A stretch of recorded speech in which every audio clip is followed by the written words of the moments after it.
Hola mis niños, muy buenos días. Me da gusto poderles saludar a través de este video. Aunque ya hemos estado trabajando, ya hemos estado platicando con otros videos de otras materias, hoy sean todos bienvenidos con mucho entusiasmo a esta nuestra materia de Historia Universal. Me da gusto poder saludarles a cada uno de ustedes. Espero que estén bien ahí en casita, que estén construyendo conocimiento, generando conocimiento. Yo creo que eso es lo más importante en este tiempo, poder disfrutar con la familia, pero también sin abandonar nuestra responsabilidad.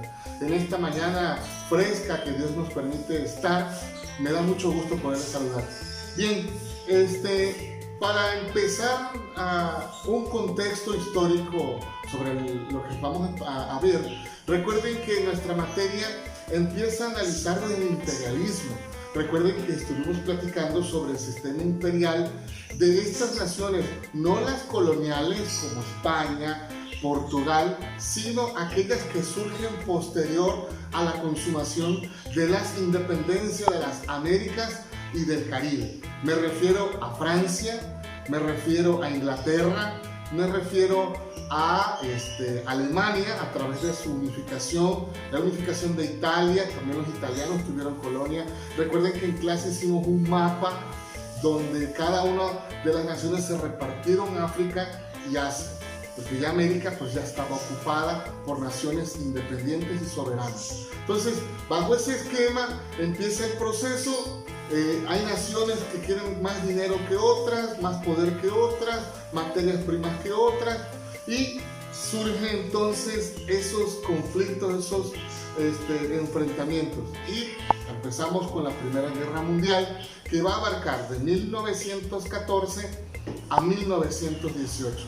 Durante todo este proceso fue una guerra muy lenta, muy estática. Fue una guerra de frentes, no hubo mucho movimiento. De hecho, se le cataloga, para ellos, en el contexto de los que vivieron esa guerra, le llamaban la Gran Guerra, pues porque nunca habían visto otra y estaban pensando que iba a haber una segunda, una tercera, una cuarta. Entonces, fue una guerra hasta cierto punto solamente prácticamente de europeos. Al término de esta se dictaron varias convenciones para poder cerrar esta etapa. Una de las muy conocidas va a ser el Tratado de Versalles, donde le ponen el dedo en la llaga a los alemanes, y las demás situaciones bloquean económicamente a las demás naciones que estuvieron en contra. Y bueno, ahí se va construyendo, y va a ser de 1918-19 hasta 1938, que se le va a llamar el periodo entre las grandes guerras. En esta fue la consolidación. Durante ese tiempo, recuerdan que se fomenta el nazismo, el fascismo, los nacionalismos. Se consolidan en América Latina algunas democracias, algunas dictaduras militares como en España, con Franco y demás. Entonces, cada una de estas naciones durante ese tiempo empiezan a gestarse. Personajes, recuerdan, como Hitler, Mussolini, Winston Churchill, Franklin Delano Roosevelt, entre otros, ¿no? Hirohito, el emperador de Japón.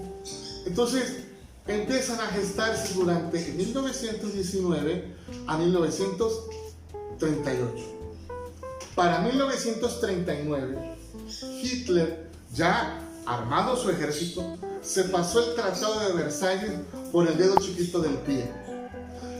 En 1939, entonces, invade en septiembre a Polonia. Para esto, ya Hitler había firmado con Rusia, con el Imperio Ruso, el Tratado de Hierro, este pacto de hierro que se le va a conocer, donde yo no te invado, tú no me invadas, cada quien con su cada cual, no te metas conmigo. Y durante este tiempo inicia la Segunda Guerra Mundial. Entonces comienza con la invasión a Polonia, sin gastar el ejército alemán ni una bala. No pasó ni una bala, no dispararon ni un cartucho, porque el silencio de Inglaterra y de Francia. Estados Unidos, como siempre, todos los conflictos han sido eurocéntricos, ha estado lejos de los conflictos.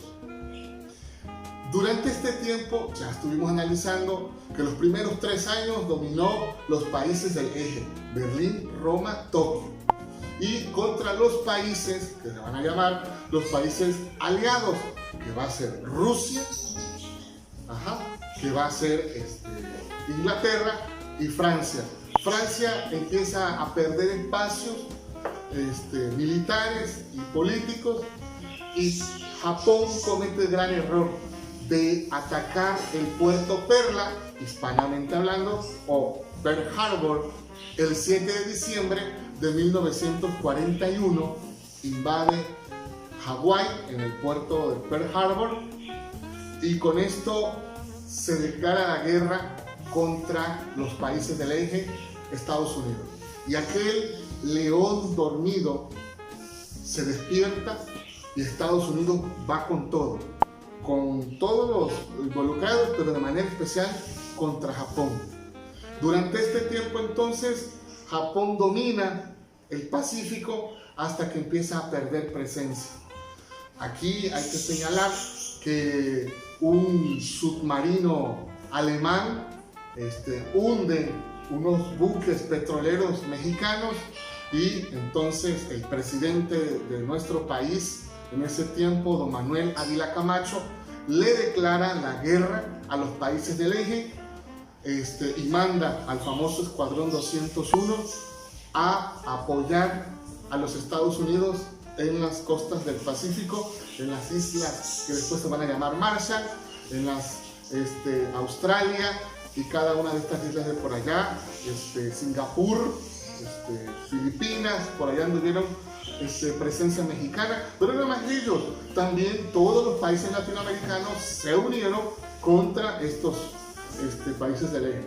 Al final se empieza a gestar a partir de 1942, 43, el famoso Día D, y desde ese entonces empieza el desembarco en Normandía, en Francia, y empieza a llegar por un lado. Por otro, Hitler comete el error de romper el pacto de hierro, o sea, no era de buen hierro, lo pudo romper, invade propiedades de la URSS, o sea, de la Unión de Repúblicas Socialistas Soviéticas, los rusos, con Stalingrado, con Leningrado, para poder llegar hasta Moscú. De esa manera, los rusos empiezan a avanzar contra los alemanes, por un lado. Por el otro, empujaban los ingleses, los franceses y ahorita ya los americanos por el otro. Entonces, no sirvió para nada la alianza con los italianos. Entonces los italianos van perdiendo presencia en las islas del mar Egeo, Grecia de manera especial, empiezan a perder presencia, capturan a Mussolini, el pueblo lo ahorca, lo desbarata, se cansa de Mussolini, entonces ya no está Italia, Japón está peleando su propia lucha para sobrevivir en el Pacífico, está solo Hitler, por lo tanto empiezan a cerrar, hasta que se rinden cuando los rusos llegan a Berlín, invaden el famoso búnker donde estaba Hitler en agosto de 1945, y con esto se rinde Alemania, pero todavía quedaba en el Pacífico Japón, hasta que le dieron su tate quieto con 2 grandes bombas, las famosas bombas atómicas, una el 6 de agosto y otras el 9 de agosto de 1945. Ahí acaba la participación de Japón atacando 2 ciudades industrializadas, porque recuerden que bombardeaban las zonas industrializadas para que ya no pudieran seguir produciendo armas y demás, o sea, desarmarlos de manera estratégica, en Hiroshima y Nagasaki. Las dos fueron en la mañana de esos 2 días tan trágicos para ese pueblo. De hecho, hasta el día de hoy hay radioactividad en la zona donde cayeron, pero bueno, ya esa es otra historia. Terminando la Segunda Guerra Mundial, empieza un reparto del mundo. Esa parte ya lo vieron ustedes. Empieza la famosa Guerra Fría. Con la Guerra Fría, el mundo se reparte en dos: el bloque capitalista apoyado por Estados Unidos y el bloque comunista socialista apoyado por Stalin y los sucesores de Stalin, los rusos. Durante todo ese tiempo se van a enfrentar. Recuerden que la Guerra Fría es el enfrentamiento no bélico, ¿no? Ningún país, ni Estados Unidos invadió Rusia, ni Rusia invadió Estados Unidos, pero ellos se involucraron en todos los conflictos habidos y por haber. Recuerden, por ejemplo, la guerra de Vietnam, la guerra norcoreana, por ejemplo. Aquí en México, Estados Unidos se metió con todo. En toda América Latina, Estados Unidos se metió en Chile, en Argentina, en Cuba y demás. Cuba es otra cosa aparte porque pues no pudo dominarlo ahí, pero pues todos los demás países siempre fueron clientes de Estados Unidos, y los rusos por otra parte allá en Europa y en Asia. Entonces, mis niños, en ese contexto es nuestro siguiente tema, que a continuación les explico. Bien, vamos a continuar entonces con nuestra clase. Con esto ya entramos al Estado benefactor y los nuevos actores sociales. Esto lo puedes localizar en tu libro, en la página 79 al 84, ahí me voy a basar toda esta actividad. Bien, punto 1 aquí, el periodo de 1945 a 1973 va a ser de un gran crecimiento económico en el mundo. Va a haber mucha prosperidad económica como resultado de la Segunda Guerra Mundial. Este resultado se debió gracias a la prosperidad económica que generó. Acuérdense, mis niños, que las guerras siempre traen ganancias a las empresas, a los grandes capitales, a los grandes consorcios, y pobreza a la mayoría del mundo. Por desgracia es un dinero, yo siempre lo he dicho así, es un dinero mal habido, un dinero maldito hasta cierto punto, porque muchas personas murieron, pero muy pocas quedaron cargadas de dinero. Y eso fue Estados Unidos. Porque, ¿qué creen? En Estados Unidos, ¿dónde fue la guerra? En Europa, no fue en América. Por lo tanto, Estados Unidos no tuvo necesidad de reconstruir fábricas, de reconstruir plataformas, de reconstruir casas, de reconstruir templos, de reconstruir hospitales, escuelas, parques, mercados. Su economía estaba fluyendo, porque entre más balas le echaran allá, más compra de armas tenían, más dinero había, más prosperidad económica. Por eso que en ese entonces la década de 1950 va a ser de gran prosperidad y consumo. Todas estas personas de los años 50 fue una prosperidad económica, no solamente en Estados Unidos, en todo el mundo, de manera especial aquí también en México. Aquí en México nos gobernaba Manuel Ávila Camacho, y siguió el primer presidente ciudadano, el licenciado Miguel Alemán Valdés. Él va a gobernar en los años 50 y va a ser una época muy padre. También es la época de oro del cine mexicano. Por ejemplo, las grandes plataformas petroleras están alrededor, porque ya Lázaro Cárdenas hace como 15, 20 años antes, él había expropiado estos pozos petroleros. Entonces, había mucho dinero. México contaba con muy buen capital económico y había mucha prosperidad económica. Más de uno tenía unas casas enormes, carros. Si no ven esas películas blanco y negro del cine mexicano, que están preciosas. Bien, durante este tiempo Europa Occidental quedó devastada, y lo primero que hizo Estados Unidos con su general George Marshall, crear un programa de recuperación europea. Es decir, oye, Europa, ¿qué necesitas? Pues nosotros necesitamos dinero. Ahí está, yo te lo presto a interés, a más bajo, págamelo cuando puedas. Y prestaron alrededor de $14,000 millones. Y la única condición que pidieron los gringos fue: pero toda la materia prima nos la vas a comprar a nosotros. Todo lo que ustedes necesiten nos lo compras a nosotros. Es decir, yo te doy el dinero, pero después me lo compras a mí. ¿Y a quién le queda el dinero entonces?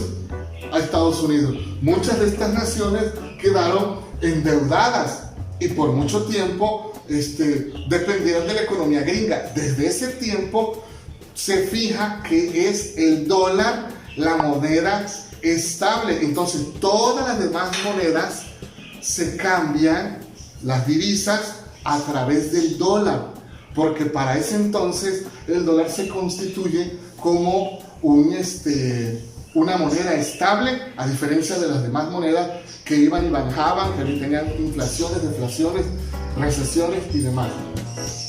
En ese tiempo en México se crea el Instituto Mexicano de Seguridad Social, el IMSS, y el Instituto de Seguridad Social al servicio de los trabajadores del Estado, el famoso ISSSTE. Estas dos instituciones de beneficencia social médica van a crearse en México como muestra del Estado benefactor. Pero bueno, no sé si hasta ahorita te has dado cuenta. ¿Qué es un Estado benefactor? El Estado benefactor es el que se preocupa por la distribución de las riquezas que sean equitativas. Ajá, 1. 2. El Estado benefactor trae estabilidad. En pocas palabras, que el pueblo esté feliz, que el pueblo esté contento, que el pueblo esté a gusto. Por eso se le llama Estado benefactor, y va a bloquear, no va a permitir la exportación ni la importación, sino los mismos productos que están en la zona van a estar ellos. Entonces por eso le van a decir Estado benefactor también, porque van a dotar. ¿Qué necesitan? Oh, pues necesitamos cines, te construyo cine. ¿Qué necesitan? No, pues necesitamos áreas deportivas, te construyo áreas deportivas. ¿Qué necesitan? No, pues un club social, ahí está el club social, ahí está el cabaret, ahí está la zona rosa. Entonces empiezan a ir creando espacios donde la ciudadanía esté feliz. Y claro de que en México eso se va a aprovechar mal, pero se va a aprovechar. Más bien, los grupos de siempre se van a aprovechar del asunto y vamos a tener los peores gobiernos priistas entre 1960 y los 70, 80 y 90. Entonces, esta va a ser una etapa muy difícil. Bien, regresamos y el modelo económico va a ser el keynesiano, que va a ser la antesala al neoliberalismo. Con estos modelos se van a crear dos instituciones. ¿Se acuerdan cuando en el salón le decía, Cardenita, dime? Y ya Cardenita contestaba, Fondo Monetario Internacional y Banco Mundial. Estos dos factores se van a crear en esta época. Yo como que un punto y aparte serían los movimientos sociales. Se van a crear tres grandes movimientos sociales, tres movimientos sociales. Una va a ser los afroamericanos, el feminismo y la lucha de los jóvenes, que le van a llamar baby boomers, que son aquellos que nacieron en los 40, en los 50 eran chamacos, pero en los 60 van a ser muchachos universitarios y van a luchar por espacios políticos, espacios públicos de participación social, el famoso agogó, etcétera, etcétera. Aquí en México en 1968, por ejemplo, fue la masacre, pero en otros países fueron también en los 60, donde se marcó mucho. ¿Y quiénes eran? Los famosos baby boomers. Bien, los afroamericanos de Estados Unidos, a través de Martin Luther King y del feminismo, entre otros personajes, que le va a dar más forma, va a ser esta muchacha, señora, pues, filósofa, Simone de Beauvoir, la que va a darle un argumento mejor aquí a este aspecto, ¿no?